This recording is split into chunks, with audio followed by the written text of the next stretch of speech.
Am I recording? Hello again, it's me Chaz back with another video. This is my OFC Round 2 Match Day 2 review. And what a match day it was. A total of 23 goals were scored in the 4 matches in Group A and Group B.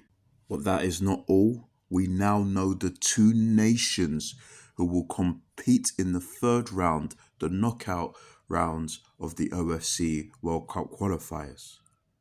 The first nation to qualify for the knockout stage was New Caledonia, who are in Group A after defeating Solomon Islands 3-2.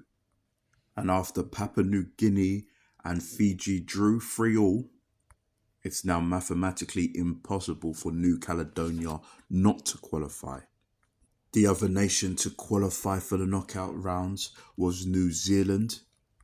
They defeated Vanuatu by 8 goals, 8-1 for New Zealand, which now means they as well have qualified for the knockout rounds.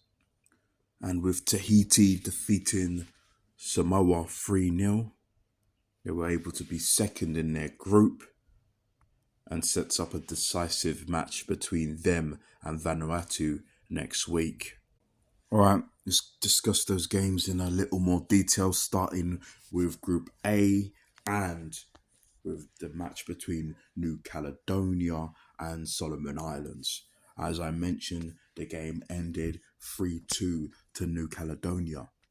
New Caledonia were group leaders in Group A going into match day 2 after they defeated Papua New Guinea 3-1 back in October in Fiji.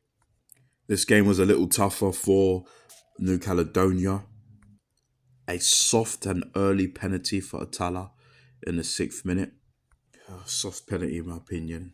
Solomon Islands did equalise 3 minutes later. Poor back pass. Lei took advantage of that mistake, equalised for Solomon Islands.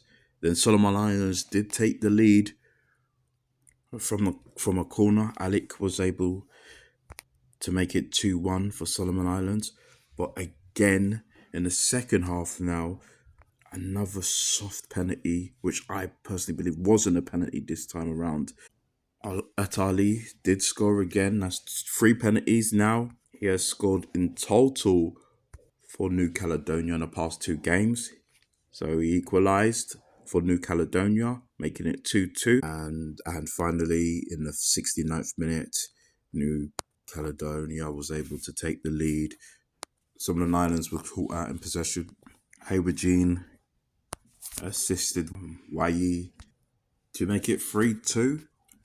And before the game between Fiji and Papua New Guinea started, New Caledonia had 6 points. I do believe most of the goals, if anything, all 5 of the goals were mix-ups in defence. But it was quite a close game. And now we'll move on to another game that was close. 3-3 draw between Papua New Guinea and Fiji. Need to add that both games on match day 2 and also on match day 3, all games are going to be played or have been played in Papua New Guinea. So Papua New Guinea were the home team against Fiji, and they did lead from the start. Joseph Joe in the 2nd minute for Papua New Guinea took the lead. But late in the first half, Fiji did equalise. Done in the 42nd minute. An assist from Hughes. But still in the first half, Papua New Guinea got the lead again. Goal from Kepo made it 2-1 going into the second half. And again, Fiji were able to equalise from the penalty spot. Roy Krishna scored. And that is now his 2nd goal for Fiji in back-to-back matches. But late drama, Papua New Guinea made it 3-2, 4 minutes into extra time on the second half. Home crowd was pleased, but they just fell asleep. A minute later, Fiji again equalised. Beg with the cross to Nand for Fiji, made it 3-3. The game ended. Papua New Guinea 3 times failed to hold on to the lead and allowed Fiji to equalise 3 times. And now going into the very last match day in Group A, Papua New Guinea only have a point from their last 2 games and now are 3 points behind Fiji. Their next game will be against Solomon Islands, Papua New Guinea, who have nothing to play for because of this result between Fiji and Papua New Guinea. Solomon Islands are now eliminated from the World Cup qualifiers.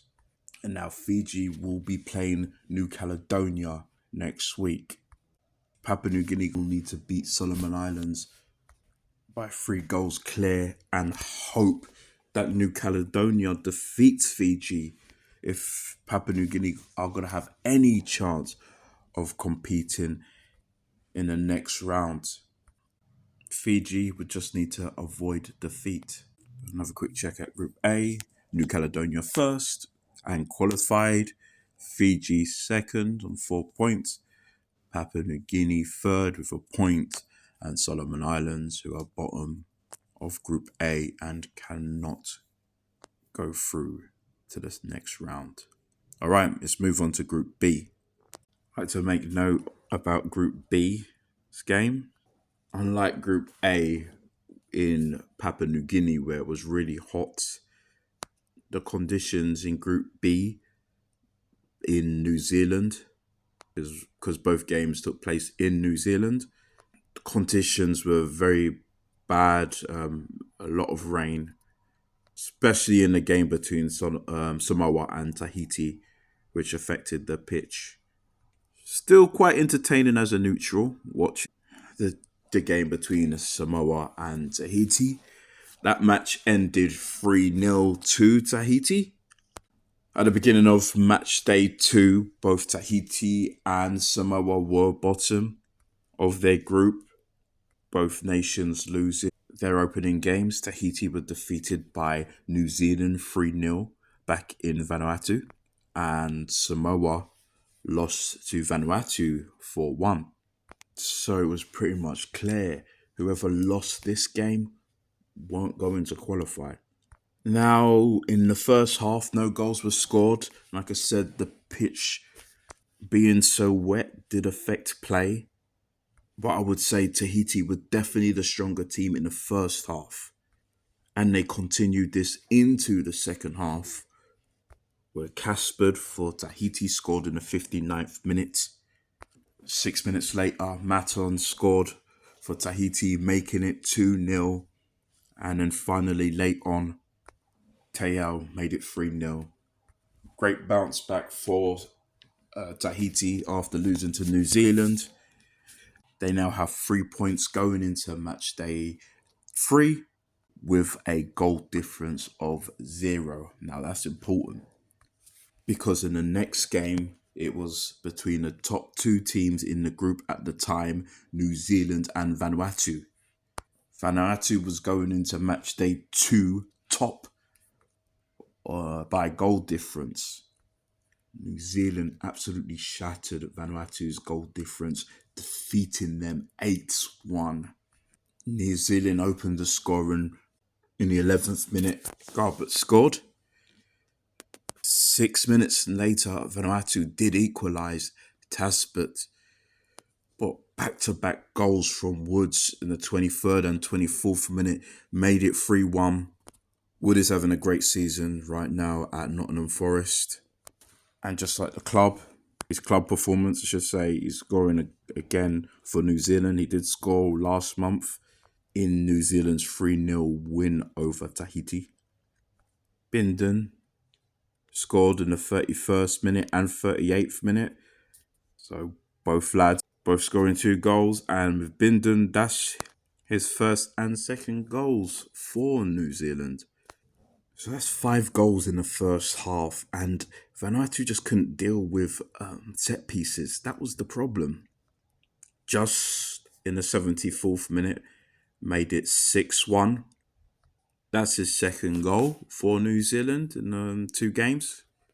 Singh in the 82nd minute and Matt Cowart in the 89th finished the scoring for New Zealand. Very impressive 8-1 over Vanuatu. And with that win, New Zealand have also qualified for the knockout rounds of the OFC 2026 World Cup qualifying campaign. Samoa, who qualified from the first round,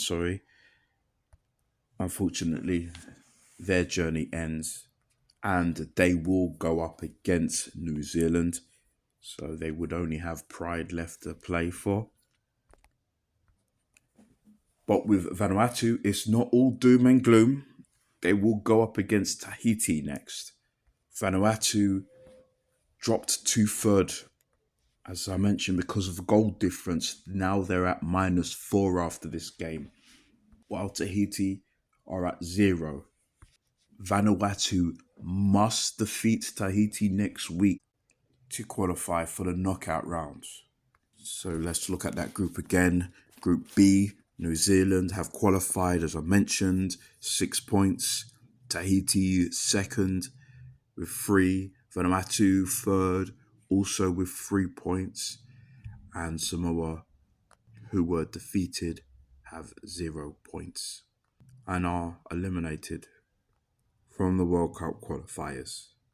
So next week, these are the fixtures. In Group A, Fiji will go up against New Caledonia and Papua New Guinea will take on Solomon Islands. And in Group B, Tahiti will take on Vanuatu and Samoa go up against New Zealand.